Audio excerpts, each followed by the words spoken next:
निम्नलिखित में से कौन सा समूह एक खाद्य श्रृंखला बनाता है? ए घास गाय और हाथी, बी घास हिरन और शेर, सी घास टिड्डा मेंढक और सांप, और ऑप्शन डी है घास बकरी और मानव। उम्मीद है आप इसका आंसर लगा रहे होंगे, आराम से लगाइए। तब तक कुछ बातें कर लेते हैं। आप भी जानते हैं जो खाद्य श्रृंखला है ये आपका यूनिडायरेक्शनल होती है। इसमें जो ऊर्जा का जो ट्रांसफर होता है वो एक दिशीय होता है, और कौन किसे खाता है इसी कॉन्सेप्ट पे बेसिस होती है। आइए देखिए, घास को गाय खा जाएगी, बिल्कुल सही बात है, बट गाय को हाथी नहीं खाएगा तो ये हमारा गलत हो जाएगा। बी देखते हैं, घास को हिरन खा सकता है और हिरन को शेर खाता है, ये बिल्कुल सही है आपका। सी ऑप्शन देख लेते हैं हम, घास को टिड्डा खाएगा, सही बात है, और टिड्डे को मेंढक खा सकता है और मेंढक को सांप खा सकता है, ये भी हमारा सही है। डी देख लेते हैं, घास को बकरी खाती है, बिल्कुल सही बात है, और बकरी को मानव खा सकता है, मतलब ये भी सही है, मतलब बी सी डी तीनों सही है। तो इसके अकॉर्डिंग आप देखेंगे ऑप्शन डी जो है बिल्कुल सही है, क्योंकि इसमें बी सी डी तीनों ऑप्शन है। ठीक है, आइए तो इसका और आंसर की बात कर लेते हैं। तो आप जानते हैं खाद्य श्रृंखला में क्या होता है, पहले उत्पादक देखते हैं, फिर उपभोक्ता देखते हैं, आई मीन प्राथमिक द्वितीयक तृतीयक, और लास्ट में फिर आपका उच्च उपभोक्ता आ जाता है। इसी अकॉर्डिंग याद रखिएगा। ठीक है, आइए अगला क्वेश्चन देखते हैं। खाद्य श्रृंखला के स्तरों के सही क्रम के लिए उचित शब्द चुने।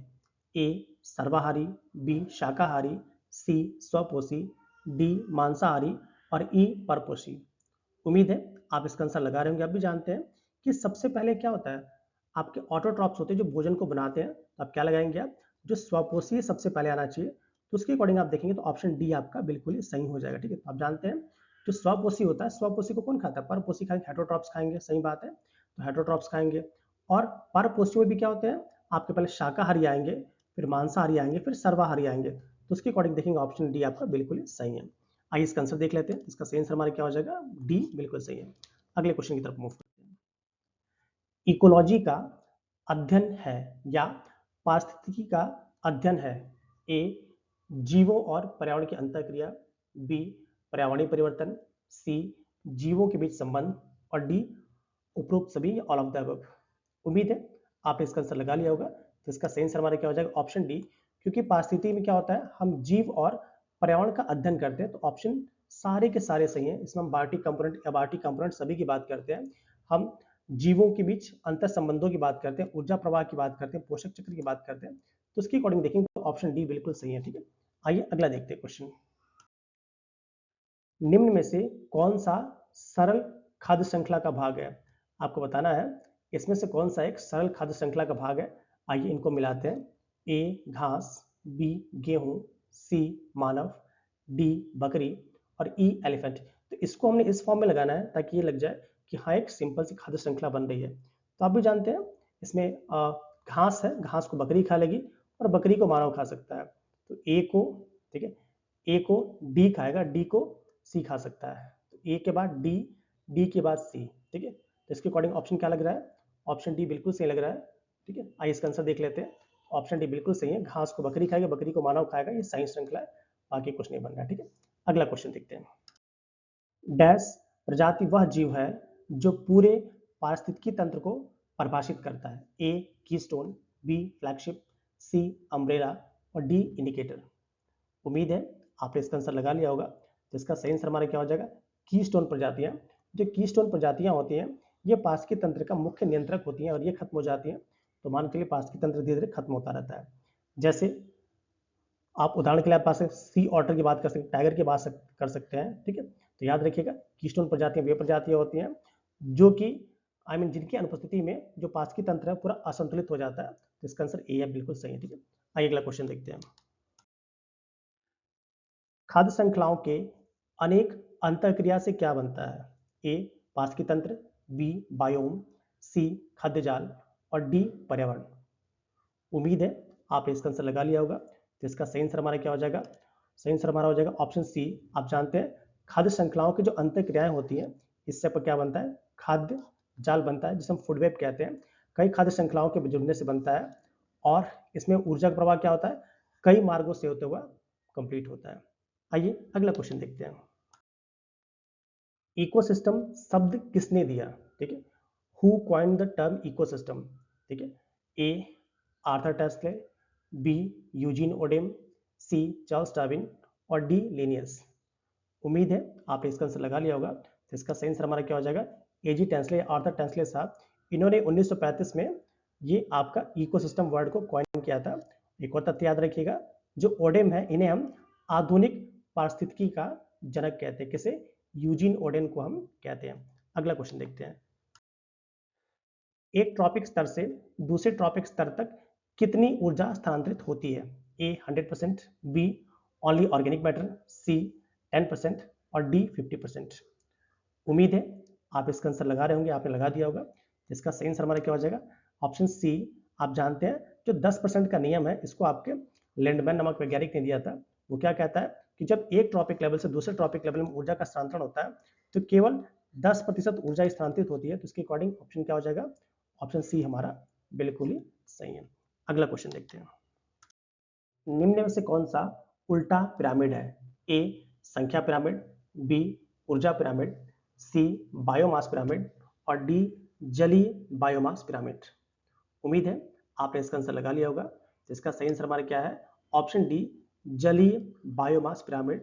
क्योंकि जो जलीय बायोमास का जो पिरामिड होता है वो क्या होता है, वो उल्टा होता है। ठीक है, कारण क्या है कि फाइटोप्लैंक्टॉन्स कम होते हैं और बायोमास क्या होता है, तेजी से उसका पुनरुत्थान होता है। ये कॉन्सेप्ट याद रखिएगा। जब ऊर्जा पिरामिड की बात करेगा तो याद रखिएगा ऊर्जा का पिरामिड क्या होता है, हमेशा सीधा होता है। क्यों सीधा होता है, क्योंकि 10% एनर्जी केवल ट्रांसफर होती है। आइए अगला क्वेश्चन देखते हैं, उष्णकटिबंधीय क्षेत्रों में सबसे अधिक संख्या किसकी होती है। ए उत्पादक, बी प्राथमिक उपभोक्ता, सी द्वितीयक उपभोक्ता और डी तृतीयक उपभोक्ता। उम्मीद है आप इसका आंसर लगा लिया होगा। तो इसका सही आंसर हमारा क्या हो जाएगा, ऑप्शन ए। क्योंकि आप जानते हैं कि उष्णकटिबंधीय क्षेत्रों में जो सबसे अधिक संख्या किसकी होगी, तो आप सबसे किसके उत्पादक के जो प्रोड्यूसर्स होते हैं इनकी संख्या क्या होगी, सबसे अधिक होगी। सूर्य का प्रकाश क्या होगा, तेजी से बढ़ेगा, अधिक प्रकाश संश्लेषण होगा। जब अधिक प्रकाश संश्लेषण होगा तो जो उत्पादक या जो प्रोड्यूसर्स होंगे उनकी संख्या ज़्यादा होगी। ये बिल्कुल कॉन्सेप्ट याद रखिएगा। ठीक है, और जो उष्णकटिबंधीय क्षेत्र होते हैं इनमें आपकी बायोडाइवर्सिटी या जैव विविधता भी अधिक पाई जाती है। क्यों अधिक पाई जाती है, कोई ऑब्वियस सी बात है, जब वहाँ पे बारिश प्रकाश ज़्यादा मिलेगा, बारिश ज़्यादा होगी, जब बारिश ज़्यादा होगी तो वहाँ पे ऑब्वियस सी बात है प्लांट ज़्यादा होंगे तो डिफरेंट डिफरेंट टाइप के ऑर्गेनिज्म वहाँ पर डेवलप करेंगे। इसलिए वहाँ की क्या कहेंगे, जब विविधता ज़्यादा मिलेगी। अगला क्वेश्चन देखते हैं, वन महोत्सव किस वर्ष में शुरू किया गया था। ए 1947, बी 1950, सी 1955 और डी 1960। तो आपको बताना है जो वन महोत्सव है इसे हमने कब स्टार्ट किया था। उम्मीद है आपने इसका आंसर लगा लिया होगा। तो इसका सही आंसर हमारा क्या हो जाएगा, ऑप्शन बी। क्योंकि आप जानते हैं जो वन महोत्सव है इसे सन 1950 में स्टार्ट किया गया था। कब किया गया था, 1950 में स्टार्ट किया गया था। किसने द्वारा शुरू किया गया, तो के एम मुंशी जी के द्वारा इसको शुरू किया गया था। इसका उद्देश्य क्या था, वृक्षारोपण को बढ़ाना। और ये कब मनाया जाता है, तो जुलाई के पहले सप्ताह में वन महोत्सव मनाते हैं। आइए अगला क्वेश्चन देखते हैं, प्रत्येक खाद्य श्रृंखला में हरे पौधे हमेशा क्या होते हैं। ए अपघटक, बी उत्पादक, सी उपभोक्ता और डी मृतोपजीवी। उम्मीद है आपने इसका आंसर लगा लिया होगा। तो इसका सही आंसर हमारा क्या हो जाएगा, ऑप्शन बी। क्योंकि आप जानते हैं हरे पौधे क्या होते हैं, वो प्राथमिक उपभोक्ता होते हैं। क्या होते हैं, मेनली प्रोड्यूसर्स होते हैं, प्राइमरी प्रोड्यूसर्स होते हैं जो फोटोसिंथेसिस के थ्रू अपना भोजन बनाते हैं। इसलिए प्रत्येक खाद्य श्रृंखला में जो हरे पौधे होते हैं वो क्या होते हैं, आपके प्राइमरी प्रोड्यूसर्स होते हैं। ये कॉन्सेप्ट बिल्कुल याद रखिएगा। आइए अगला क्वेश्चन देखते हैं, पारिस्थितिकी तंत्र में निम्न में से कौन सा अजैविक घटक है। ए ऊर्जा प्रवाह, बी खनिज चक्र, सी उपभोक्ता और डी ए और बी दोनों। उम्मीद है आपने इसका आंसर लगा लिया होगा। तो इसका सही आंसर हमारा क्या हो जाएगा, ऑप्शन डी। क्योंकि आप जानते हैं कि जो आपका ये ऊर्जा प्रवाह है या जो खनिज चक्र दोनों ही क्या है, ये आपके अबायोटिक कंपोनेंट है। ठीक है, तो ये दोनों ही क्या हो जाएंगे, इसके सही आंसर हो जाएंगे। ठीक है, आइए अगला क्वेश्चन देखते हैं, खाद्य श्रृंखला में अंतिम स्थान पर कौन होता है। ए उत्पादक, बी अपघटक, सी परजीवी और डी उपभोक्ता। उम्मीद है आपने इसका आंसर लगा लिया होगा। तो इसका सही आंसर हमारा क्या हो जाएगा, ऑप्शन बी। क्योंकि आप जानते हैं डिकम्पोजर्स होते हैं, अपघटक होते हैं, ये खाद्य श्रृंखला में सबसे अंतिम पायदान पे पाए जाते हैं। ठीक है, तो अंतिम स्तर पे होते हैं कि मृत जीवों को विघटित करते हैं और जो पोषक तत्व होते हैं उनके पुनः मिट्टी में लौटा देते हैं। या जिसमें बैक्टीरिया, फंजाई, ये सभी के सभी इसमें आ जाएंगे। आइए अगला क्वेश्चन देखते हैं, खाद्य श्रृंखला में डैश को सेप्रोट्रॉप भी कहा जाता है। ए उत्पादक, बी उपभोक्ता, सी अपघटक और डी परजीवी। उम्मीद है आपने इसका आंसर लगा लिया होगा। तो इसका सही आंसर हमारा क्या हो जाएगा? ऑप्शन सी, क्योंकि जो सेप्रोट्रॉप्स होते हैं, जो अपघटक होते हैं, ठीक है, आप जानते हैं सेप्रोट्रॉप्स क्या होते हैं? मेनली अपघटक होते हैं और वो जैव मृत जैव पदार्थों पर निर्भर होते हैं और फिर उनका पाचन करके पाचन संतुलन को बनाए रखते हैं। तो इसका आंसर क्या लगा देंगे? ऑप्शन सी, क्योंकि जो डिकम्पोजर्स होते हैं या जो अपघटक होते हैं वो आपके सेप्रोट्रॉप भी कहा जाता है। अगला क्वेश्चन देखते हैं। खाद्य श्रृंखला में अविघटनीय कीटनाशकों का संचय क्या कहलाता है? ए यूट्रोफिकेशन, बी प्रदूषण, सी जैव आवर्धन जिसे हम बायोमैग्निफिकेशन कहते हैं, डी संचय। उम्मीद है आपने इसका आंसर लगा लिया होगा। तो इसका सही आंसर हमारा क्या हो जाएगा? ऑप्शन सी, क्योंकि जो बायोमैग्निफिकेशन है जिसे हम जैव आवर्धन कहते हैं, ठीक है, इसमें क्या होता है?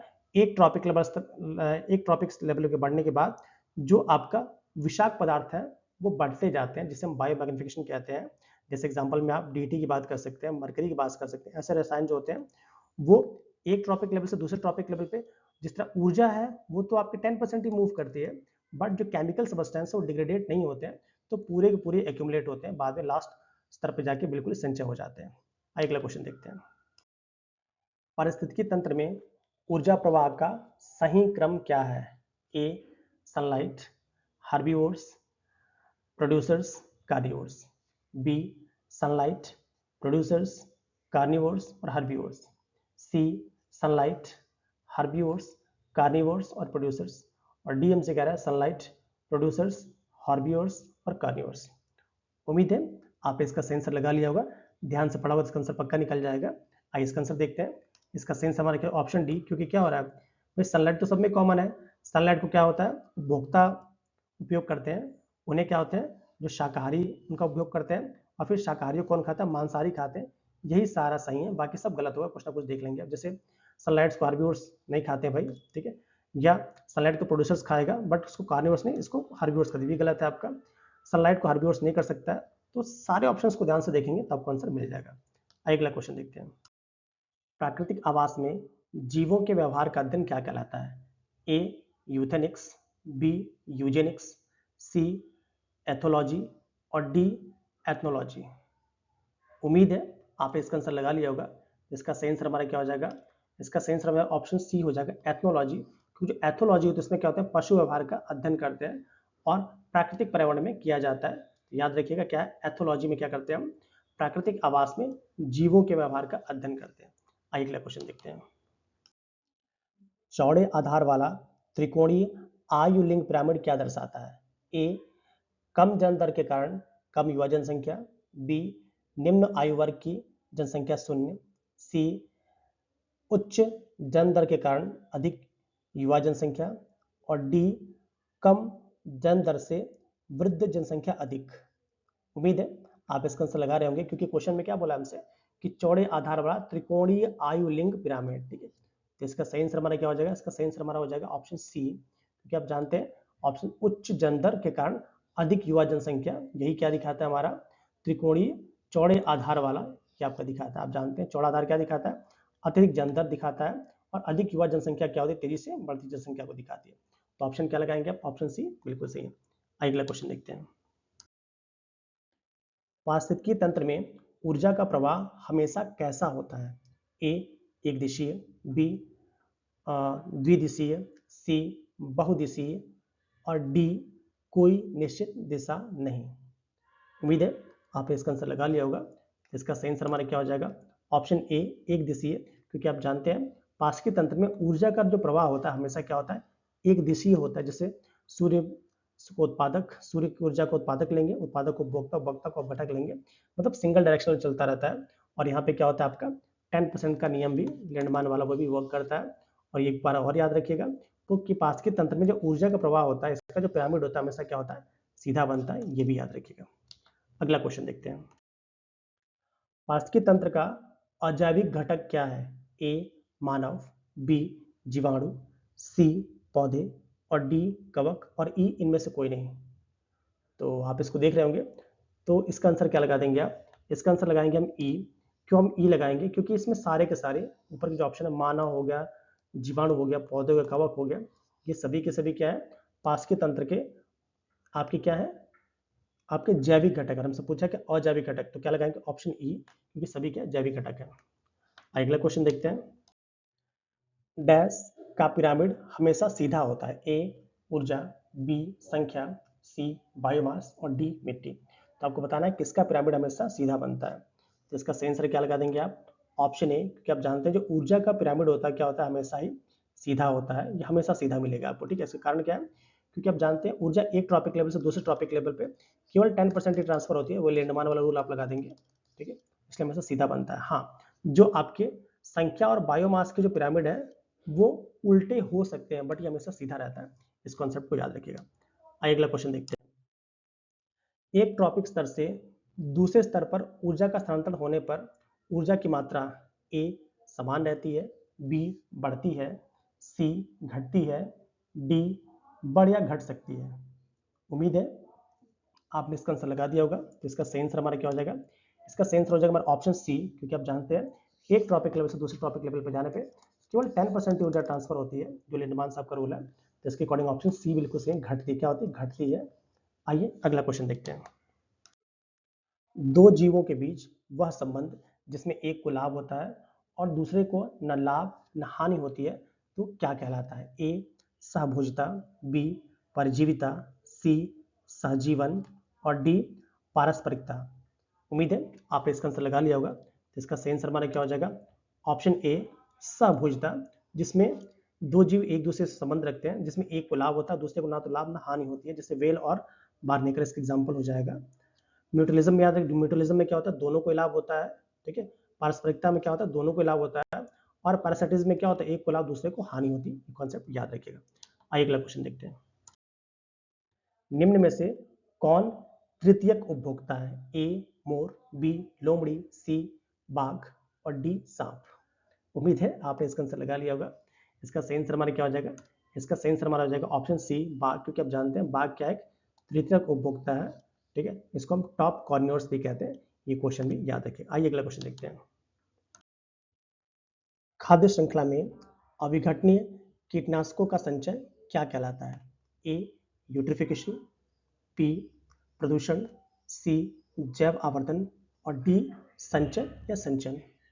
उम्मीद है आप इसका आंसर लगा रहे होंगे कि जो अविघटनीय कीटनाशकों का संचयन है उसे हम क्या कहते हैं। तो इसका सही आंसर हमारा क्या हो जाएगा, ऑप्शन सी। आप भी जानते हैं जो बायोमैग्निफिकेशन है, इसमें क्या होता है, एक ट्रॉपिक लेवल से दूसरे ट्रॉपिक लेवल पर हम जो पढ़ते हैं, तो जो विष की मात्रा जो होती है, जो कि आपका नॉन बायोडिग्रेडेबल है, उसकी मात्रा बढ़ती है, उसी को हम जैव आवर्धन या बायोमैग्निफिकेशन कहते हैं। उम्मीद है ये आंसर सभी का सही हो, जैसे डीडीटी या मरकरी क्या है, इसके एग्जाम्पल हो जाएंगे। आइए अगला क्वेश्चन देखते हैं। पारिस्थितिकी तंत्र में 10% ऊर्जा किस रूप में होती है, ए ऊष्मा, बी प्रकाश, सी यांत्रिक और डी रासायनिक। उम्मीद है आप इसका आंसर लगा रहे होंगे, जल्दी से इसका आंसर लगाइए। तो इसका सही आंसर हमारा क्या हो जाएगा, ऑप्शन डी, क्योंकि आप जानते हैं जो रासायनिक ऊर्जा के फॉर्म में पारस्परिकी तंत्र में जो 10% ऊर्जा जो मूव होती है एक ट्रॉपिक लेवल से दूसरे ट्रॉपिक लेवल पे, वो किस फॉर्म में मूव होती है, तो वो आपका केमिकल एनर्जी, जिसे हम रासायनिक ऊर्जा कहते हैं, इसी के माध्यम से आगे बढ़ती है। आइए अगला क्वेश्चन देखते हैं। निम्न में से कौन सा पारिस्थितिकी तंत्र सबसे स्थिर है, ए मरुस्थल, बी वन, सी घास भूमि और डी महासागर। उम्मीद है आप इसका आंसर लगा रहे होंगे, जल्दी से इसका आंसर दीजिए। तो आप भी जानते हैं कि जो आपका महासागर होता है, ये क्या होता है, सबसे स्थिर या कह सकते हैं मोस्ट स्टेबल इकोसिस्टम इसे कहा जाता है। तो इसके अकॉर्डिंग ऑप्शन क्या हो जाएगा, डी बिल्कुल सही है, क्योंकि जो महासागर है ये सबसे स्थिर पारिस्थितिकी तंत्र बोला जाता है। और सबसे देखिए इसका कॉन्सेप्ट क्या है, जो सबसे विशाल होगा उसमें परिवर्तन क्या होगा, कम से कम होगा, ठीक है। आइए अगला क्वेश्चन देखते हैं। आपस में जुड़े खाद्य श्रृंखलाओं का समूह क्या कहलाता है, ए खाद्य चक्र, बी खाद्य श्रृंखला, सी खाद्य जाल और डी खाद्य प्रणाली। उम्मीद है आप इसका आंसर सोच लिया होगा, वहाँ पे आप लगा भी रहे होंगे। तो इसका सही आंसर हमारा क्या हो जाएगा, इसका ऑप्शन सही है हमारा ऑप्शन सी, क्योंकि आप जानते हैं जो खाद्य श्रृंखला होती है यही मिलकर क्या बनाती है, आपका खाद्य जाल बनाती है, फूड वेब बनाती है, तो खाद्य जाल क्या होता है? ये कई खाद्य श्रृंखलाओं का जटिल नेटवर्क होता है और ये पारिस्थितिकी तंत्र को अधिक स्थिर बनाता है क्योंकि एक जीव के नष्ट होने पे उसके अन्य विकल्प अवेलेबल होते हैं। तो उम्मीद है आप इसका आंसर लगा लिया होगा। आइए अगला क्वेश्चन देखते हैं। Which of the following belongs to primary consumer?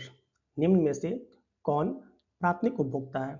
ए गरुड़ और सांप, बी टिड्डा और हिरण, सी सांप और मेंढक और डी सारस और मेंढक। उम्मीद है आप इसका आंसर लगा रहे होंगे कि इसमें से कौन सा आपका है जो कि प्राथमिक उपभोक्ता है। चलिए, तो आप जानते हैं इसका सही आंसर हमारा क्या हो जाएगा? ऑप्शन बी, क्योंकि प्राथमिक उपभोक्ता वे होते हैं जो कि प्रोड्यूसर्स को कंज्यूम करते हैं। ठीक है, क्या होते हैं? मिली जो शाकाहारी जीव होते हैं वही क्या होते हैं? आपके प्राथमिक उपभोक्ता होते हैं जो सीधे पौधों पर निर्भर होते हैं, जैसे टिड्डा हो गया, हिरन हो गया, गाय हो गया, ये सभी के सभी क्या है?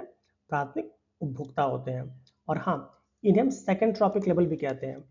प्राथमिक उपभोक्ताओं को हम द्वितीय पोषण स्तर भी कहते हैं, इन्हें हम सेकेंड ट्रॉपिक लेवल भी कहते हैं, ये भी आप याद रखिएगा। आइए अगला क्वेश्चन देखते हैं।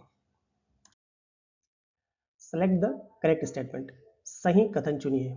ए परपोषी अपना भोजन स्वयं बनाते हैं, बी परपोषी सूर्य ऊर्जा का उपयोग करते हैं, सी परपोषी अपना भोजन स्वयं नहीं बनाते और डी परपोषी CO2 से भोजन बनाते हैं। उम्मीद है आप इसका आंसर लगा रहे होंगे। आराम से स्टेटमेंट्स को पढ़ेंगे तो आराम से इसका आंसर निकाल लेंगे। अब आइए हम कोशिश करते हैं। परपोषी अपना भोजन स्वयं बनाते नहीं, आप जानते हैं परपोषी जो होते हैं, जो हेटरोट्रॉप्स होते हैं, वो डिपेंड करते हैं स्वपोषियों पर अपने भोजन के लिए, तो बिल्कुल गलत है आपका। सेकंड हमसे कह रहा है परपोषी सूर्य ऊर्जा का उपयोग करते हैं, ये भी गलत है क्योंकि स्वपोषी उपयोग कर पाएंगे, परपोषी नहीं करता, ये भी गलत है आपका।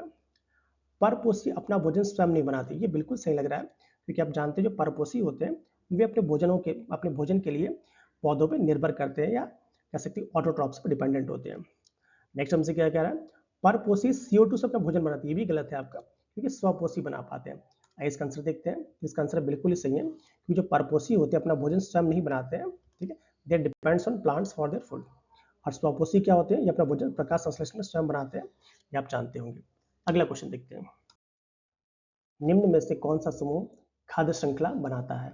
ए घास, गेहूं, आम, बी घास, बकरी, मानव, सी बकरी, गाय, हाथी और डी घास, मछली, गाय। तो आप जानते हैं खाद्य श्रृंखला में क्या होता है?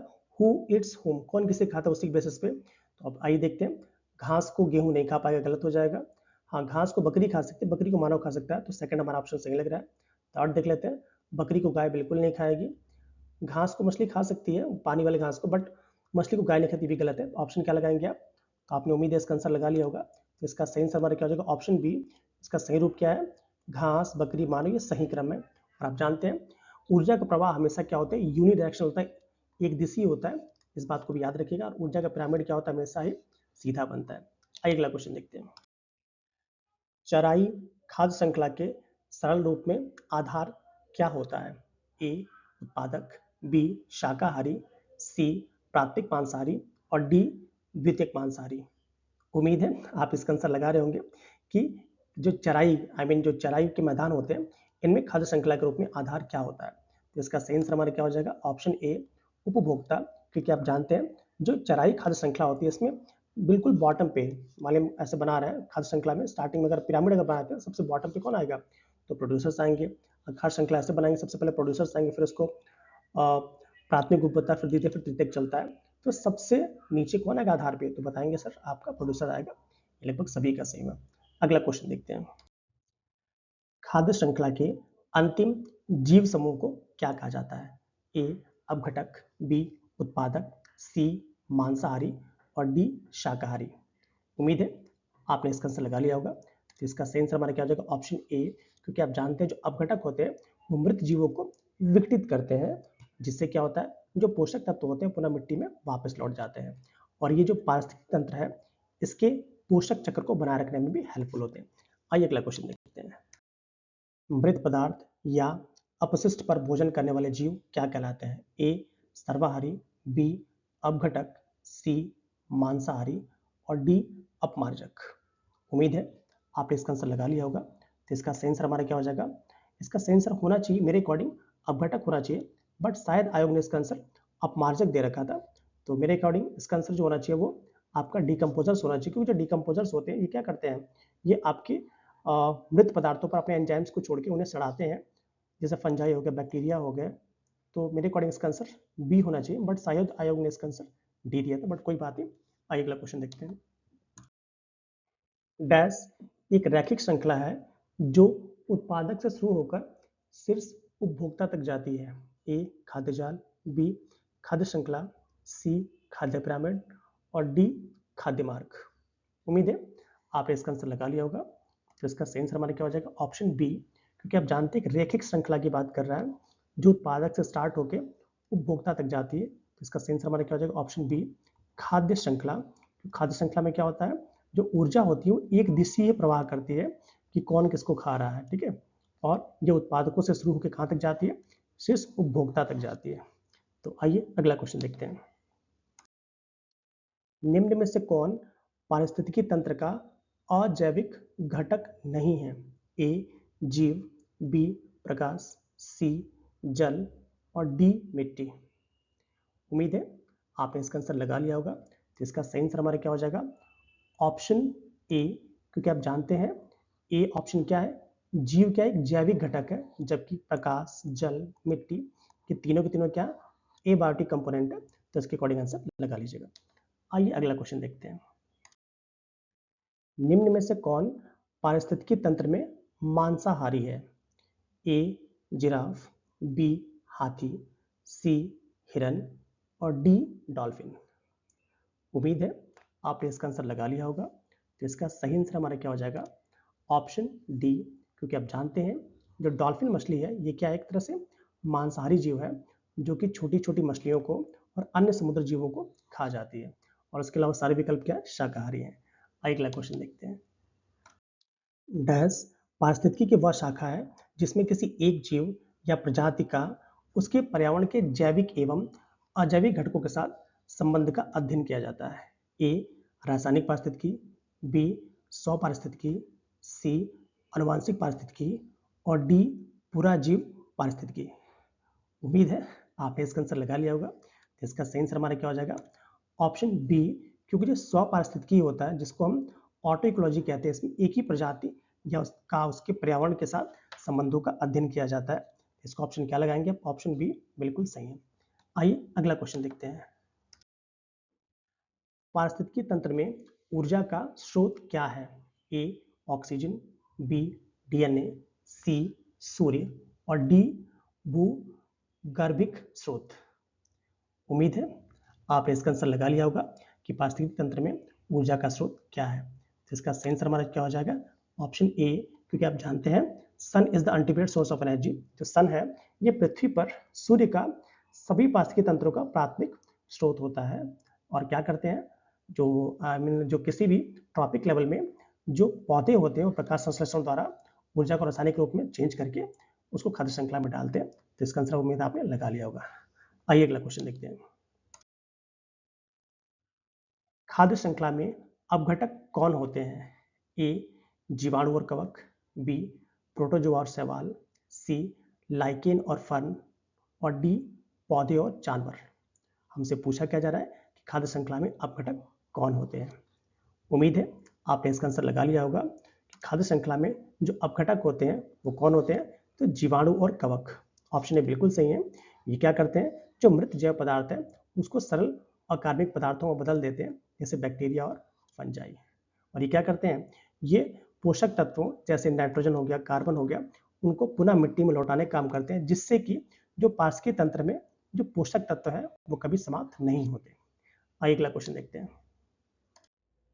निम्नलिखित में से कौन सा समूह केवल जैव अपघटनीय पदार्थों का है। ए घास, फूल और प्लास्टिक कैन, बी घास, लकड़ी और प्लास्टिक बॉटल, सी घास, फल के छिलके और नींबू और डी घास, एल्युमिनियम फल और लकड़ी। तो आपको बताना है इसमें से ऐसा कौन सा समूह है जो केवल आपका जैव अपघटनीय पदार्थों का है। उम्मीद है आपने इसका आंसर लगा लिया होगा। तो आप सारे ऑप्शंस को ध्यान में देख रहे होंगे, तो इसमें कहीं ना कहीं आपको नॉन बायोडिग्रेडेबल सब्सटेंस मिल जाए, जिसमें आपको प्लास्टिक कैन हो गया, इस वाले में प्लास्टिक बॉटल हो गई, इस वाले में देख रहे हैं आपको एल्युमिनियम फॉयल मिल जा रहा है, और इस वाले में सारे ऑर्गेनिक सब्सटेंस है, और हमारे क्या है, जैव अपघटनीय पदार्थ। ऑप्शन क्या हो जाएगा, ऑप्शन सी बिल्कुल सही हो जाएगा। आइए अगला क्वेश्चन देखते हैं। तो आप जानते हैं इसका सही आंसर भी हमारा क्या, ऑप्शन सी ही है। निम्न में से किस पारिस्थितिक क्षेत्र में उत्पादकता सबसे अधिक होती है? ए टुंड्रा क्षेत्र, बी उष्णकटिबंधीय मरुस्थल, सी विषुवतीय क्षेत्र और डी मध्य अक्षांश घास भूमि। उम्मीद है आपने इसका आंसर लगा लिया होगा कि किस पारिस्थितिक तंत्र में उत्पादकता सबसे अधिक होती है। तो इसका सही आंसर हमारा क्या हो जाएगा, ऑप्शन सी विषुवतीय क्षेत्र में, क्योंकि यहाँ पे वर्षा और तापमान दोनों ही अधिक होते हैं। जैसे मान लिया अगर विषुवतीय क्षेत्र की बात करेंगे, इसके आसपास कोई क्षेत्र है, यहाँ पे चूंकि हीट आई मीन ताप ज़्यादा होगा, ताप ज़्यादा होगा तो वर्षा ज़्यादा होगी, वर्षा ज़्यादा होगी तो वहाँ पे प्लांट्स ज़्यादा ग्रो करेंगे, तो फोटोसिंथेसिस ज़्यादा होगा, तो जब जैव विविधता बढ़ेगी तो उत्पादकता भी अपने आप बढ़ती जाएगी। ठीक है, तो इसका सही आंसर हमारा क्या लगाएंगे आप, ऑप्शन सी, जो उम्मीद है सभी का सही होगा। आइए अगला क्वेश्चन देखते हैं। निम्न में से कौन अपघटक नहीं है? ए गौरैया, बी जीवाणु, सी कवक और डी केचुआ। उम्मीद है आपने इसका आंसर लगा लिया होगा कि इसमें से कौन आपका अपघटक नहीं है। तो इसका सही आंसर हमारा क्या हो जाएगा, ऑप्शन ए, क्योंकि आप जानते हैं गौरैया क्या एक उपभोक्ता है। ठीक है, और अपघटक क्या होते हैं, वे सूक्ष्म जीव होते हैं जो कि जो डेड और डिकेइंग ऑर्गेनिक मटेरियल है उसको तोड़ते हैं सिंपल ऑर्गेनिक सब्सटेंसेस में।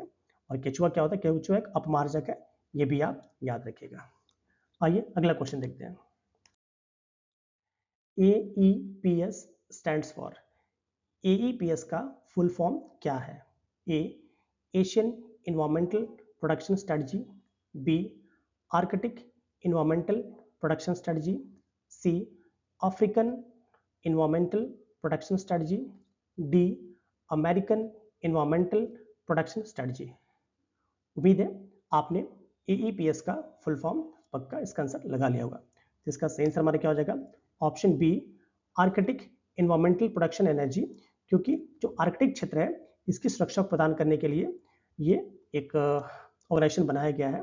और ये कब प्रारंभ हुआ था, तो ये आपका 1991 में प्रारंभ हुआ था। इसका काम क्या है, पर्यावरण संरक्षण के लिए अंतर्राष्ट्रीय महत्व की एक पहल है। आइए अगला क्वेश्चन देखते हैं। रिपुदमन बेवली किसके लिए प्रसिद्ध है? ए प्लगिंग, बी समुद्र तट की सफाई के लिए, सी स्वच्छ वायु के लिए और डी शिकार विरोध के लिए। उम्मीद है आप इनका नाम पक्का सुना होगा, रिपुदमन बेवली का, तो आपने इसका आंसर भी लगा लिया होगा। तो इसका सही आंसर हमारा क्या हो जाएगा, ऑप्शन बी, ये आपका समुद्र तट की सफाई के लिए बहुत ही फेमस है। इन्हें हम बीच वॉरियर कहते हैं, इनका नाम याद रखिएगा, रिपुदमन बेवली। ठीक है, आइए अगला क्वेश्चन देखते हैं। चिपको आंदोलन किस उद्देश्य से प्रारंभ किया गया था? ए स्वतंत्रता, बी जल बंटवारा, सी पर्यावरण संरक्षण और डी मंदिर निर्माण। उम्मीद है आपने पक्का आंसर लगा लिया होगा कि चिपको आंदोलन किस उद्देश्य से प्रारंभ किया गया था। तो इसका सही आंसर हमारा क्या है, ऑप्शन सी, पेड़ों की कटाई को रोकने के लिए आपका चिपको आंदोलन स्टार्ट किया गया था। कब स्टार्ट हुआ था, तो 1973 में। किस राज्य में स्टार्ट हुआ था, तो उस वक्त उत्तर प्रदेश था, बट इस समय का क्या वो है आपका उत्तराखंड है। इसमें क्या होता था, महिलाएं जो थी वो पेड़ों से चिपक जाती थी ताकि पेड़ों की कटाई ना हो सके। आइए अगला क्वेश्चन देखते हैं। पर्यावरण संरक्षण अधिनियम कब लागू हुआ? ए 1984, बी 1986, सी 1990 और डी 1996। उम्मीद है आपने इसका आंसर लगा लिया होगा कि पर्यावरण संरक्षण अधिनियम इन्वायरमेंटल प्रोटेक्शन एक्ट कब लागू हुआ। इसका सही आंसर हमारा क्या हो जाएगा, ऑप्शन बी, क्योंकि जो पर्यावरण संरक्षण अधिनियम है ये आपका 1986 में लागू हुआ था। कब, जब भोपाल गैस त्रासदी कांड आपका 1984 का हो गया था, तो उसके बाद ये बनाया गया था। आइए अगला क्वेश्चन देखते हैं। पारिस्थितिक उत्तराधिकार का सिद्धांत किसने दिया? Option A Charles Darwin, B Frederick Clements, C Odum और डी एंसले। उम्मीद है आपने इसका आंसर लगा लिया होगा कि जो पारिस्थितिकी उत्तराधिकार है इसका सिद्धांत किसने दिया था। इसका सही आंसर हमारा क्लेमेंट्स, जो आपके फ्रेडरिक क्लेमेंट्स साहब थे, इन्होंने ही आपका उत्तराधिकार का सिद्धांत दिया था, जो कि प्राथमिक और द्वितीयक उत्तराधिकार के प्रकार के आधार पर है। और ये क्या है, क्रमिक प्रक्रिया होती है। आइए अगला क्वेश्चन देखते हैं। राष्ट्रीय हरित अधिकरण की स्थापना कब हुई? ए 2008, बी 2009, सी 2010 और डी 2011। तो आपको बताना है कि नेशनल ग्रीन ट्रिब्यूनल की स्थापना कब हुई। उम्मीद है आपने इसका आंसर लगा लिया होगा। तो इसका सही आंसर हमारा क्या है, 2010, क्योंकि 2010 में एनजीटी की स्थापना हुई थी और ये क्या है, सतत विकास सिद्धांतों को लागू करने में इसका बहुत बड़ा रोल है। आइए अगला क्वेश्चन देखते हैं। निम्न में से कौन सा उपाय पर्यावरण पर नकारात्मक प्रभाव डालेगा? ए गांव क्षेत्र, बी जलागम प्रबंधन, सी संसाधन संरक्षण तकनीक और डी जल संचयन। उम्मीद है आप इसका आंसर लगा रहे होंगे, पर ध्यान दीजिएगा इसमें क्या पूछा है, नकारात्मक प्रभाव पड़ेगा किसका। ठीक है, तो इसका सही आंसर हमारा क्या हो जाएगा, ऑप्शन ए। क्योंकि आप जानते हैं जब भी कोई गांव क्षेत्र बसाया जाएगा तो वहां पर जंगलों को काटा जाएगा, जिससे क्या होगा कि जो हैबिटेट होगा उसका डिस्ट्रक्शन होगा, जिससे कि आपका प्रदूषण होगा। बाकी जो आप जलागम प्रबंधन करेंगे वो भी अच्छा है, संसाधन तकनीक संरक्षण तकनीक लगाएंगे वो भी पर्यावरण पर अच्छा रहेगा, और जल संचयन करेंगे, तीनों के तीनों ही आपके पर्यावरण पर आपका पॉजिटिव इफेक्ट डालेंगे। जबकि जब विलेज यार्ड बनाएंगे, अब गांव क्षेत्र को बसाएंगे, तो वहां पे उसका नेगेटिव इंपैक्ट पड़ेगा। उसका सही आंसर हमारा क्या हो जाएगा, ऑप्शन ए। आइए अगला क्वेश्चन देखते हैं। वह प्राकृतिक क्षेत्र जिसमें कोई जीव रहता है क्या कहलाता है? ए आवास, बी कुटिया, सी वन और डी वायुमंडल। तो आपको बताना है कि वह प्राकृतिक क्षेत्र जिसमें कोई जीव रहता है उसे हम क्या कहते हैं। उम्मीद है आपने इसका आंसर लगा लिया होगा। तो इसका सही आंसर हमारा क्या है, ऑप्शन ए हैबिटेट, या जिसे हम आवास कहते हैं। हैबिटेट जीव का रहने का स्थान होता है जिसमें वो अपनी सभी जैविक एवं अजैविक क्रियाओं को करता है। आइए अगला क्वेश्चन देखते हैं। वे प्रजातियां जो केवल एक विशेष क्षेत्र में पाई जाती हैं क्या कहलाती हैं? ए स्थानिक, बी दुर्लभ, सी संकटग्रस्त और डी संकटापन्न। उम्मीद है आपने आंसर लगा लिया होगा कि वे कौन सी प्रजातियां हैं जो एक विशेष क्षेत्र में पाई जाती हैं। तो इसका सही आंसर हमारा क्या हो जाएगा, ऑप्शन ए एंडेमिक, जिसे हम स्थानिक कहते हैं। क्योंकि आप जानते हैं स्थानिक प्रजातियां केवल एक ही निश्चित स्थान पर और भौगोलिक क्षेत्र में पाई जाती हैं, जैसे नीलगिरी ताहर, अंडमान के कुछ पक्षी, ये सभी क्या होंगे, आपके एंडेमिक हो जाएंगे। आइए अगला क्वेश्चन देखते हैं। निम्न में से कौन सा क्षेत्र जैव विविधता हॉटस्पॉट नहीं है? ए हिमालय, बी पश्चिमी घाट, सी इंडो बर्मा क्षेत्र और डी पूर्वी घाट। तो आपको बताना है इन चारों में से कौन सा आपका बायोडाइवर्सिटी हॉटस्पॉट नहीं है। उम्मीद है आपने इसका आंसर लगा लिया होगा। तो इसका सही आंसर हमारा क्या है, ऑप्शन डी पूर्वी घाट। क्योंकि आप जानते हैं जो पूर्वी घाट है ये आपका इंडिया का हॉटस्पॉट नहीं है। भारत में मेनली चार ही आपका जैव विविधता हॉटस्पॉट है, जो कौन सा आपका हिमालय, पश्चिमी घाट, इंडो बर्मा और सूडालैंड। यही वे चार क्षेत्र हैं जो कि भारत में हॉटस्पॉट है, जबकि पूर्वी घाट क्या है, हॉटस्पॉट नहीं है। आइए अगला क्वेश्चन देखते हैं। जब भौगोलिक अवरोध के कारण एक प्रजाति दो भागों में विभाजित हो जाती है तो उसे क्या कहते हैं? ए भौगोलिक, बी परिधीय, सी समीपस्थ और डी समस्थानिक। तो आपको बताना है भौगोलिक अवरोध के कारण जब एक प्रजाति एक ही प्रजाति और दो भागों में विभाजित हो जाए उसे हम क्या कहेंगे। तो इसका सही आंसर हमारा क्या हो जाएगा, ऑप्शन ए, उसे हम एलोट्रॉपिक या भौगोलिक कहते हैं। क्योंकि एलोट्रॉपिक या भौगोलिक स्पेसिफिकेशन के चलते, जैसे आपका कोई नदी आ जाए, पर्वत आ जाए, इसी कारण इसमें आपका जीन ड्रिफ्ट होगा या जीन फ्लो होगा, जिसके कारण एक ही समय में ये अलग अलग आपकी प्रजातियां दिखेंगी या एक ही जीव के डिफरेंट डिफरेंट आपकी स्पीसीज दिखने स्टार्ट हो जाएंगी। आइए तो इसका सही आंसर हमारा क्या लगाएंगे आप, ऑप्शन ए एलोट्रॉपिक। आइए अगला क्वेश्चन देखते हैं। आदर्श परिस्थितियों में जनसंख्या वृद्धि की क्षमता क्या कहलाती है? ए पारिस्थितिकी क्षमता, बी जैविक क्षमता, सी बहुआयामी क्षमता और डी आनुवंशिक क्षमता। तो आपको बताना है आदर्श परिस्थितियों में जनसंख्या वृद्धि की क्षमता क्या कहलाती है। उम्मीद है आपने इसका आंसर लगा लिया होगा। तो इसका सही आंसर हमारा क्या है, ऑप्शन बी, जिसको क्या कहते हैं हम, जैविक क्षमता या बायोटिक पोटेंशियल। जैविक क्षमता का मतलब क्या होता है, अधिकतम प्रजनन क्षमता। जितनी जैविक क्षमता होगी वही क्या होगी, उसकी अधिकतम प्रजनन क्षमता होगी। और यह आदर्श स्थितियों में परिस्थितियों में मापी जाती है। वास्तविक वृद्धि पर्यावरणीय प्रतिरोध से प्रभावित होती है। आइए अगला क्वेश्चन देखते हैं। यदि कोई कीट किसी क्षेत्र में नियमित रूप से पाया जाता है तो उसे क्या कहते हैं? ए दीर्घकालिक, बी स्थानिक, सी महामारी और डी छिटपुट। तो आपको बताना है जैसे कोई कीट अगर किसी क्षेत्र में नियमित रूप से पाया जा रहा है तो उसे हम क्या कहेंगे। उम्मीद है आपने इसका आंसर लगा लिया होगा। तो इसका सही हमारा क्या है, ऑप्शन बी स्थानिक, जिसे हम एंडेमिक कहते हैं।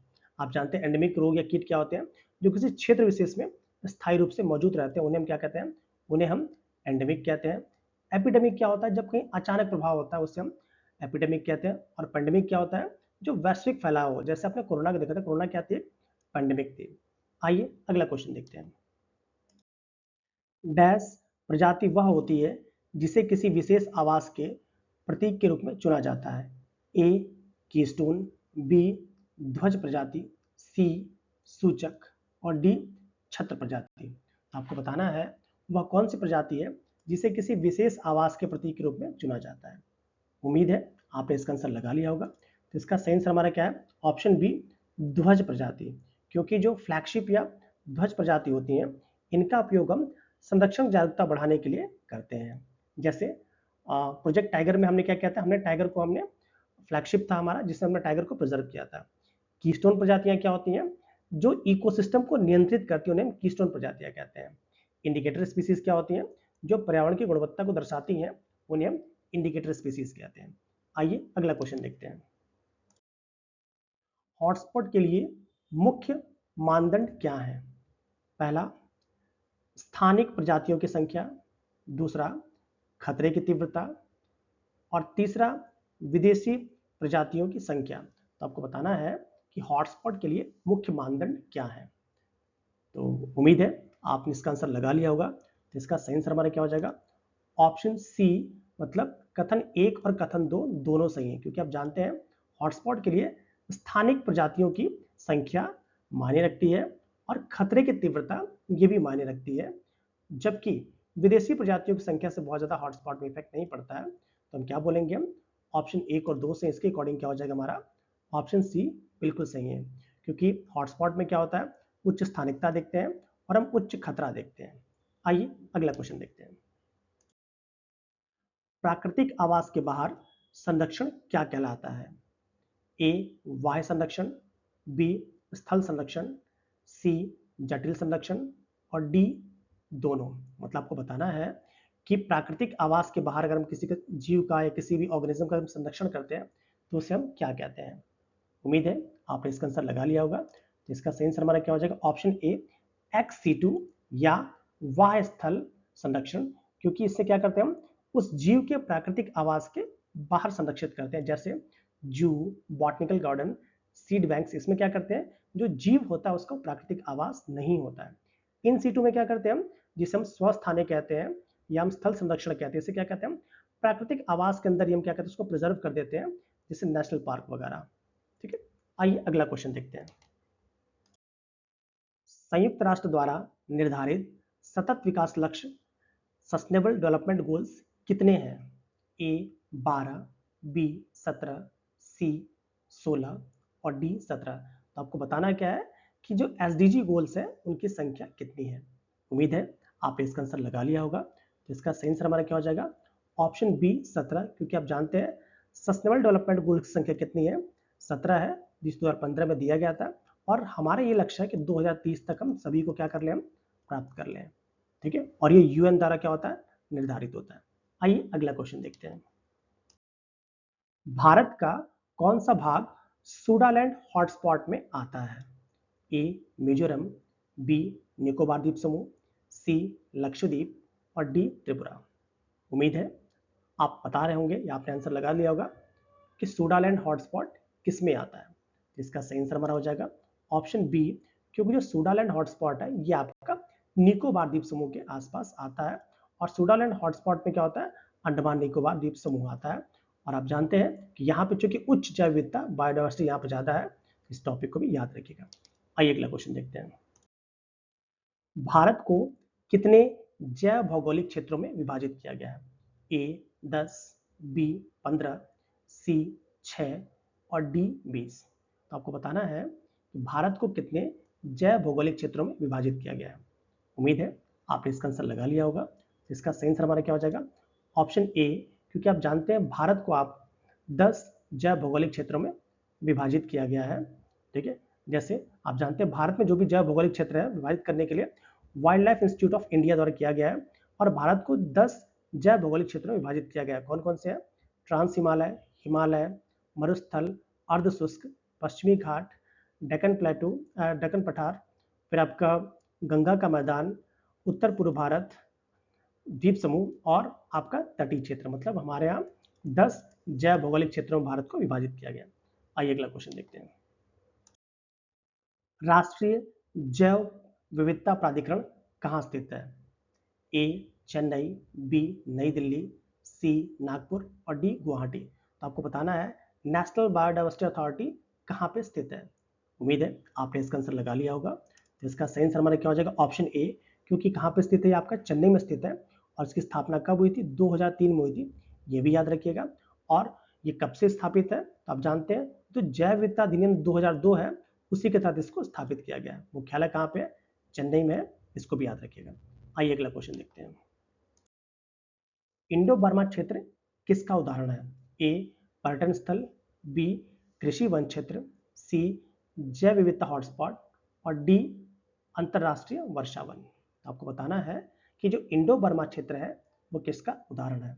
उम्मीद है आपने इसका आंसर लगा लिया होगा। तो इसका सही आंसर हमारा क्या हो जाएगा? ऑप्शन सी, क्योंकि क्या एक जैव विविधता हॉटस्पॉट है, एक बायोडाइवर्सिटी हॉटस्पॉट है। ठीक है, तो इसको आप याद रखेंगे। इसमें क्या होता है? भारत के पूर्वोत्तर क्षेत्र शामिल होते हैं। आइए अगला क्वेश्चन देखते हैं। कौन सा ऊर्जा स्रोत पर्यावरण प्रदूषण नहीं करता है? ए परमाणु ऊर्जा, बी सौर ऊर्जा, सी तापीय ऊर्जा और डी जल विद्युत। उम्मीद है आपने इसका आंसर लगा लिया होगा कि कौन सा ऊर्जा स्रोत है जिसका पर्यावरण पर कोई भी हार्मफुल इफेक्ट नहीं पड़ता है। तो इसका सही आंसर हमारा क्या हो जाएगा? ऑप्शन बी, क्योंकि आप जानते हैं जो सौर ऊर्जा होती है, जो सोलर एनर्जी है, ये पूर्णतः स्वच्छ एवं नवीकरणीय है और इसमें जो प्रदूषण है वो नगण्य होता है। तो इसको भी आप याद रखिएगा। आइए अगला क्वेश्चन देखते हैं।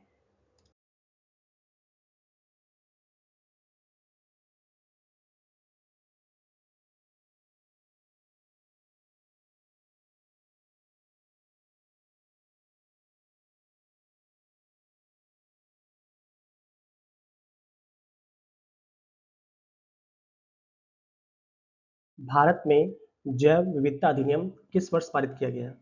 ए 2000, बी 2002, सी 2010 और डी 2017। उम्मीद है आपने आंसर लगा लिया होगा कि भारत में जैव विविधता अधिनियम कब पारित किया गया था। आइए इसका सही आंसर देखते हैं। इसका सही आंसर हमारा क्या हो जाएगा? सन 2002, क्योंकि भारत में जो जैव विविधता अधिनियम है इसे 2002 में पारित किया गया है। जैव विविधता अधिनियम क्या दिखाता है? तो ये जैव संसाधनों के संरक्षण उपयोग की बात करता है। इसी के तहत आपका नेशनल बायोडाइवर्सिटी अथॉरिटी 2003 में बताई गई है। ठीक है, आइए अगला क्वेश्चन देखते हैं। निम्नलिखित में से कौन सा ऊर्जा स्रोत पर्यावरण प्रदूषण या जैव विविधता को क्षति नहीं पहुंचाता है? नहीं बताना है। ए परमाणु ऊर्जा, बी सौर ऊर्जा, सी तापीय ऊर्जा और डी जल विद्युत। तो आपको उस ऊर्जा स्रोत को बताना है जो पर्यावरण पे कोई भी नेगेटिव इफेक्ट नहीं डालता है। उम्मीद है आपने इसका आंसर लगा लिया होगा। तो इसका सही आंसर हमारा क्या है? ऑप्शन बी सोलर एनर्जी या सौर ऊर्जा, क्योंकि आप जानते हैं सौर ऊर्जा क्या है? एक नवीकरणीय या रिन्यूएबल स्वच्छ ऊर्जा का स्रोत होता है। इसमें ग्रीन हाउस इफेक्ट का अमाउंट बिल्कुल नगण्य होता है। तापीय ऊर्जा जैसे से आपको जानते हैं कार्बन डाइऑक्साइड हो गया, सल्फर डाइऑक्साइड हो गया, इनका उत्सर्जन होता है, जबकि सौर ऊर्जा में ऐसा कुछ भी नहीं होता है। तो आइए अगला क्वेश्चन देखते हैं। भारत का पहला राष्ट्रीय समुद्री जैव विविधता केंद्र कहाँ स्थित है? ए भावनगर, बी जामनगर, सी मुंबई और डी पुडुचेरी। तो आपको बताना है भारत का पहला समुद्री जैव विविधता केंद्र कहाँ पर स्थित है। उम्मीद है आपने इसका आंसर लगा लिया होगा। इसका सही आंसर हमारा क्या हो जाएगा? ऑप्शन बी, क्योंकि आप जानते हैं भारत का जो पहला समुद्री जैव विविधता केंद्र है ये आपका जामनगर में है, जो कहाँ पे आपको पड़ता है? गुजरात में पड़ता है। और ये समुद्री जैव विविधता के अध्ययन के लिए एक बहुत ही अच्छा प्रीमियर इंस्टीट्यूट है। आइए अगला क्वेश्चन देखते हैं। भारत में राष्ट्रीय उद्यान और अभ्यारण्य किस अधिनियम के तहत स्थापित किए जाते हैं? ए वन्य जीव संरक्षण अधिनियम 1972, बी वन संरक्षण अधिनियम 1980, सी पर्यावरण संरक्षण अधिनियम 1986 और डी जैव विविधता अधिनियम 2002। तो आपको बताना है भारत में जो राष्ट्रीय उद्यान है और अभ्यारण्य है वो किस अधिनियम के तहत स्थापित किए जाते हैं? उम्मीद है आपने इसका आंसर लगा लिया होगा। आइए इसका सही आंसर देखते हैं। इसका सही आंसर हमारा क्या हो जाएगा? ऑप्शन ए, क्योंकि आप जानते हैं वाइल्ड लाइफ प्रोटेक्शन एक्ट 1972 के तहत ही भारत में वन्य जीव संरक्षण का कानून लागू हुआ था और इसी के तहत जो नेशनल पार्क है, सेंचुरीज है, बायोस्फीयर रिजर्व्स है, वो स्थापित किए जाते हैं। आइए अगला क्वेश्चन देखते हैं। विश्व जैव विविधता दिवस कब मनाया जाता है? ए 22 मार्च, बी 22 मई, सी 23 जून और डी 16 अप्रैल। उम्मीद है आपने इसका आंसर लगा लिया होगा कि भारत में जैव विविधता दिवस कब मनाया जाता है। तो इसका सही आंसर हमारा क्या हो जाएगा? ऑप्शन बी, क्योंकि जो जैव विविधता दिवस है इसे हम 22 मई को मनाते हैं और इसका उद्देश्य क्या होता है? जैव विविधता के प्रति संरक्षण और उसके प्रति जागरूकता को बढ़ाना। आइए अगला क्वेश्चन देखते हैं। निम्नलिखित में से कौन मानव जनित बायोम का उदाहरण है? ए मीठा जल, बी घास भूमि, सी वर्षावन और डी कृषि भूमि। उम्मीद है आपने इसका आंसर लगा लिया होगा कि इसमें से कौन सा आपका मानव जनित बायोम का उदाहरण है। तो इसका सही आंसर हमारा हो जाएगा ऑप्शन डी, क्योंकि आप जानते हैं क्रॉपलैंड या जो कृषि भूमि होती है यह मानवों के द्वारा निर्मित होती है और यहाँ पे मानव गतिविधियाँ बनती हैं। तो ये हमारा ऑप्शन डी बिल्कुल सही हो जाएगा। एक और बात आप जानते होंगे कि प्राकृतिक बायोम क्या होते हैं, जैसे वन हो जाएगा, घास भूमि हो जाएगी, जलाशय हो जाएगा, ये सभी के सभी आपके प्राकृतिक बायोम के उदाहरण होते हैं। और जहाँ पे भी अर्बन इकोसिस्टम पाया जाएगा वो सभी क्या होंगे? आपके एंथ्रोपोजेनिक बायोम के उदाहरण होंगे। आइए अगला क्वेश्चन देखते हैं। रामसर सम्मेलन किससे संबंधित है? ए आर्द्र भूमि, बी महासागर, सी मृदा और डी द्वीप। तो आपको बताना है जो रामसर भूमि है वो किससे संबंधित है। उम्मीद है आपने इसका आंसर लगा लिया होगा। तो इसका सही आंसर हमारा क्या हो जाएगा? ऑप्शन ए, क्योंकि जो रामसर सम्मेलन है ये आपका आर्द्र भूमि से संबंधित है। रामसर संधि कब स्थापित हुई थी? तो 1971 में ईरान के रामसर शहर में ये स्थापित हुई थी। इसका उद्देश्य क्या है? आर्द्र भूमि का संरक्षण। भारत इसमें कब शामिल हुआ? तो भारत जो है हमारा देश वो 1982 में इसमें शामिल हुआ है। ठीक है। और आर्द्र भूमि क्या करता है? तो जैव विविधता, जल संरक्षण और बाढ़ नियंत्रण में सहायक होता है। और आप ये भी याद रखिएगा कि जो विश्व आर्द्र भूमि दिवस है ये हम 2 फरवरी को मनाते हैं, ये भी आप याद रखिएगा। आइए अगला क्वेश्चन देखते हैं। भारत में सर्वाधिक जैव विविधता कहाँ पाई जाती है? ए थार मरुस्थल, बी गंगा मैदान, सी पश्चिमी घाट और डी पूर्वी घाट। तो आपको बताना है भारत में सबसे अधिक जैव विविधता कहाँ पाई जाती है। उम्मीद है आपने इसका आंसर लगा लिया होगा। तो इसका सही आंसर हमारा क्या हो जाएगा? ऑप्शन ए, क्योंकि जो पश्चिमी घाट या वेस्टर्न घाट है यही पे भारत में सबसे जैव विविधता पाई जाती है और ये क्या हॉटस्पॉट है और ये यूनेस्को वर्ल्ड हेरिटेज साइट में भी शामिल है। आप जानते हैं जहाँ पे मानसूनी वर्षा ज़्यादा होगी, विविध प्रकार की जलवायु पाई जाएगी, वहाँ पे जैव विविधता अपने आप ही सबसे अधिक पाई जाएगी। आइए अगला क्वेश्चन देखते हैं। अधिकतम जैव विविधता कहाँ पाई जाती है? ए कांटेदार वन, बी शंकुधारी वन, सी अल्पाइन वन और डी उष्णकटिबंधीय वन। तो आपको बताना है मैक्सिमम बायोडाइवर्सिटी कहाँ पाई जाती है। उम्मीद है आपने इसका आंसर लगा लिया होगा। तो इसका सही आंसर हमारा क्या हो जाएगा?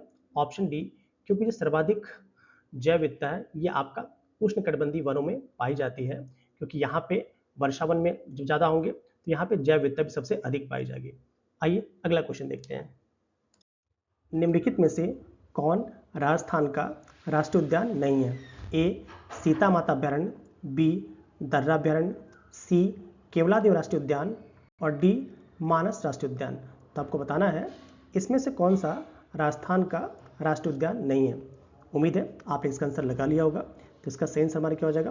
ऑप्शन डी मानस राष्ट्रीय उद्यान, क्योंकि जो मानस राष्ट्रीय उद्यान है ये आपका असम में स्थित है और ये यूनेस्को की वर्ल्ड हेरिटेज साइट में भी शामिल है।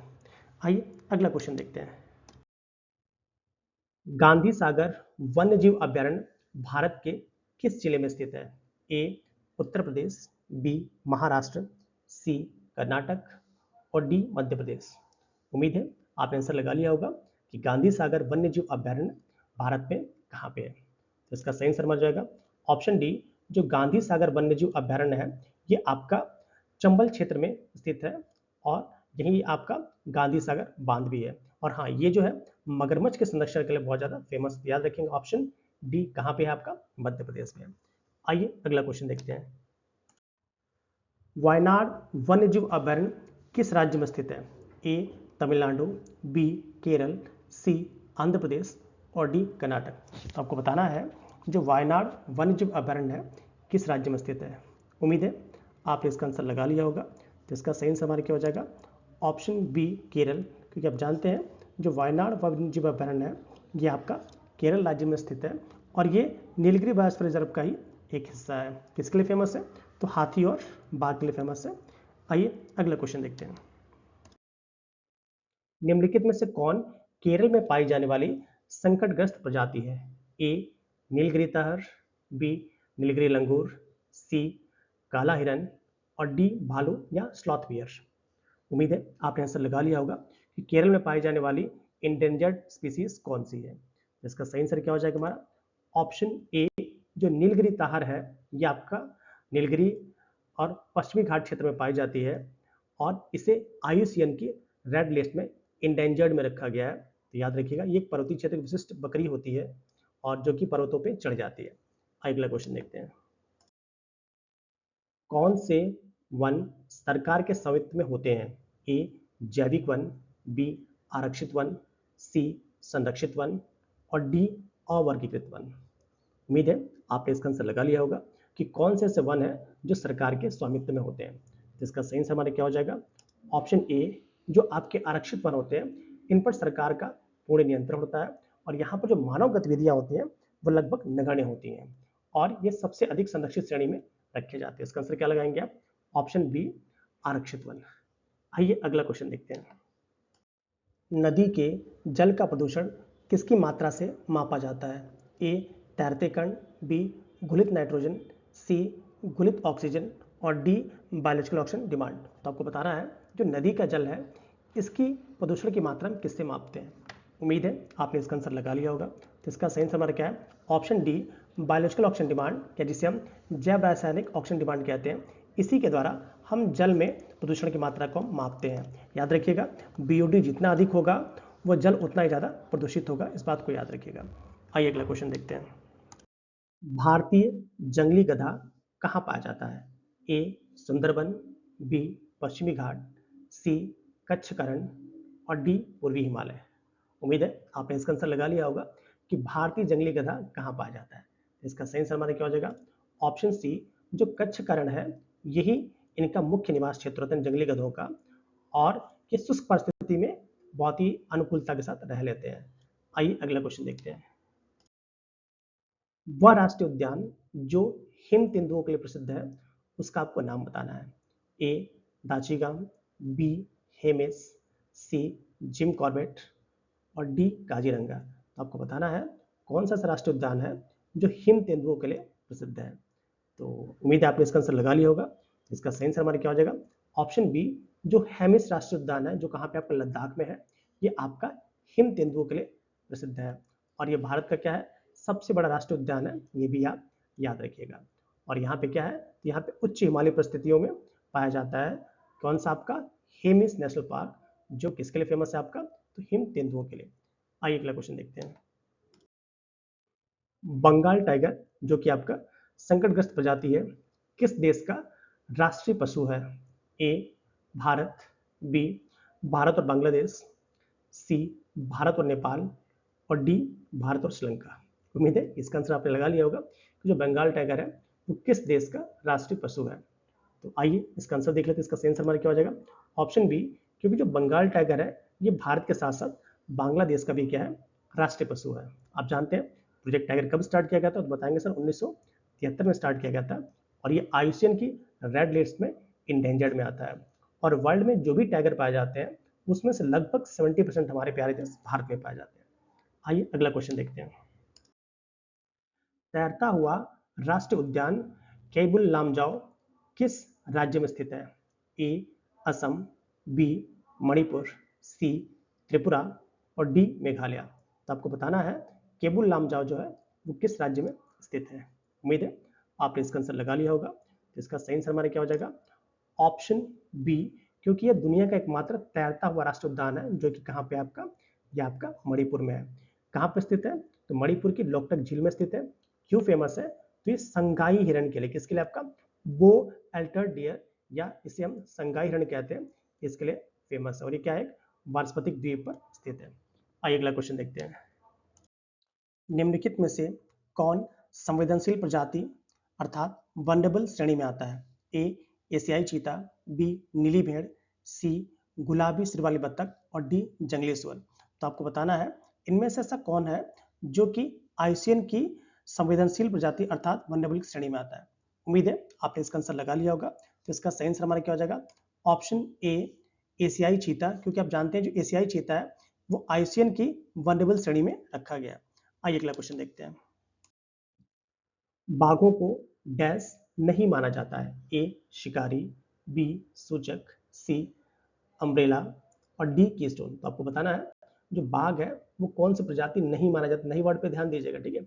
उम्मीद है आपने इसका आंसर लगा लिया होगा। तो इसका सही आंसर हमारा क्या हो जाएगा? ऑप्शन बी, क्योंकि जो बाघ है ये आपका सूचक की श्रेणी में नहीं आता है, बाकी अदरवाइज जो बाघ है वो सभी में आ जाएगा। बाघ क्या है, अम्ब्रेला स्पीसीज में भी रखे जाते हैं, ये कीस्टोन प्रजाति भी है, क्योंकि आप जानते हैं इकोसिस्टम को बैलेंस करने के लिए इनका बहुत बड़ा इंपॉर्टेंट है। और ये इंडिकेटर प्रजाति ने, जिसमें मैंने आपको पहले बताया। और टाइगर कंजर्वेशन पूरी इकोसिस्टम की रक्षा होती है, ये भी आपको पता होगा। अगला क्वेश्चन देखते हैं। वन महोत्सव किस वर्ष में शुरू किया गया था? ए 1947, बी 1950, सी 1955 और डी 1960। तो आपको बताना है जो वन महोत्सव है इसे हमने कब स्टार्ट किया था। उम्मीद है आपने इसका आंसर लगा लिया होगा। इसका सही आंसर हमारा क्या हो जाएगा? ऑप्शन बी, क्योंकि आप जानते हैं जो वन महोत्सव है इसे सन 1950 में स्टार्ट किया गया था। कब किया गया था? 1950 में स्टार्ट किया गया था। किसने के द्वारा शुरू किया गया? तो के एम मुंशी जी के द्वारा इसको शुरू किया गया था। इसका उद्देश्य क्या था? वृक्षारोपण को बढ़ाना। और ये कब मनाया जाता है? तो जुलाई के पहले सप्ताह में वन महोत्सव मनाते हैं। आइए अगला क्वेश्चन देखते हैं। टूकन क्या है?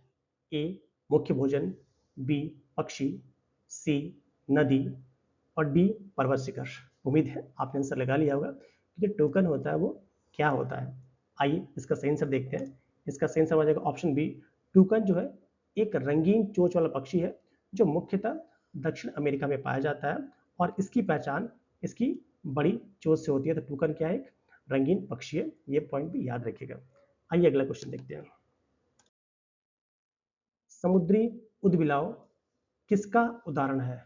A flagship species, B umbrella species, C indicator species और डी कीस्टोन स्पीसीज। तो आपको बताना है जो समुद्री उदबिलाव है वो इनमें से किस प्रजाति का उदाहरण है? ध्वज प्रजाति का, छत्र प्रजाति का, सूचक प्रजाति का या कीस्टोन प्रजाति का। उम्मीद है आपने इसका आंसर लगा लिया होगा। तो इसका सही आंसर क्या हो जाएगा? ऑप्शन बी, क्योंकि जो समुद्री उदबिलाव है, जो सी ऑटर है, ये आपका इकोसिस्टम को बैलेंस करने में संतुलन रखता है। इसलिए क्या आपका एक तरह से आपका कीस्टोन प्रजाति का उदाहरण है। किसका? कीस्टोन प्रजाति, याद रखिएगा। चलिए आइए अगला क्वेश्चन देखते हैं। दाचीगाम राष्ट्रीय उद्यान किसके लिए प्रसिद्ध है? ए हंगुल, बी भारतीय बाइसन, सी काला हिरन और डी गिद्ध।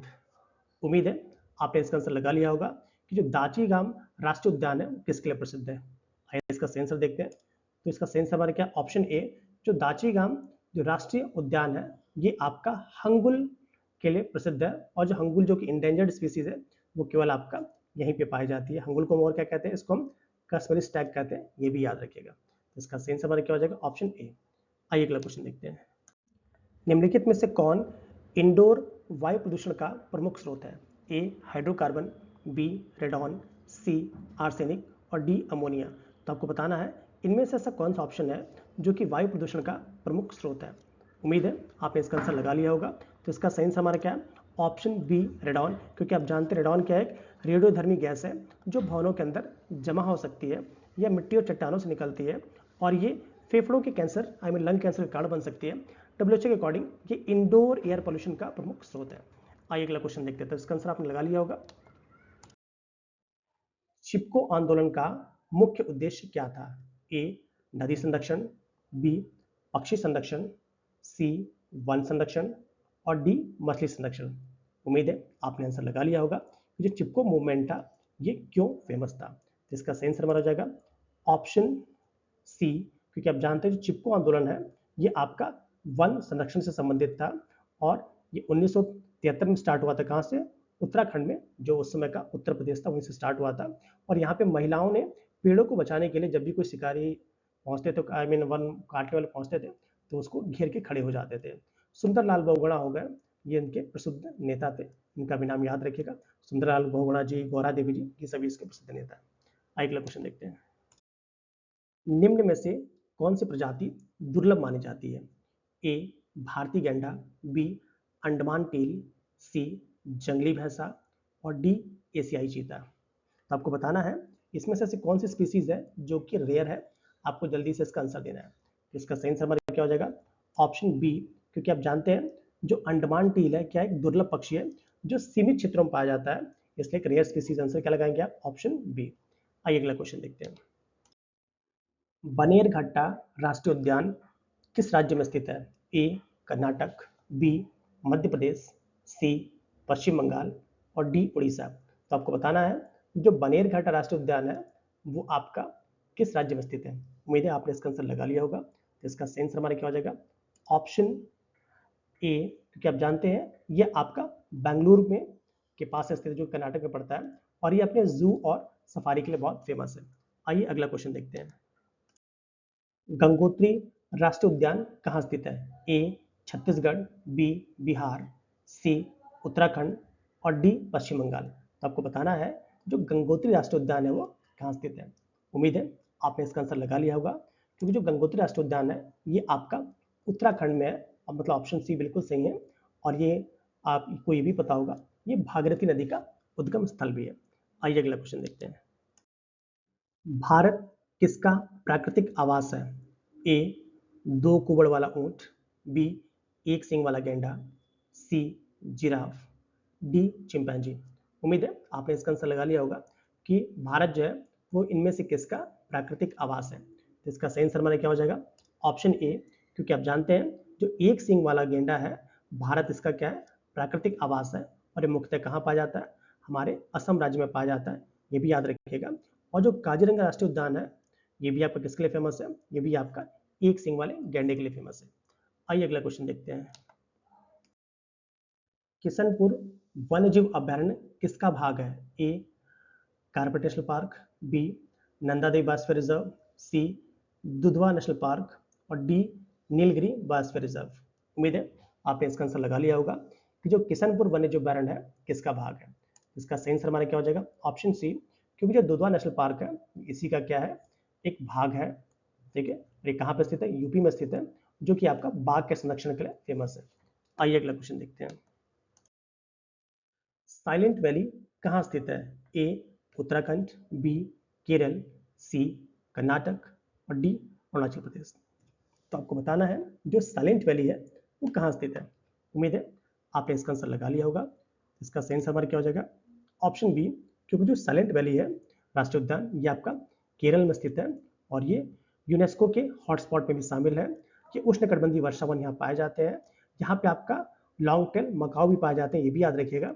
और 1970 से 80 के दशक में यहाँ पे बांध परियोजना के कारण बहुत बड़ा विरोध भी हुआ था। अगला क्वेश्चन देखते हैं।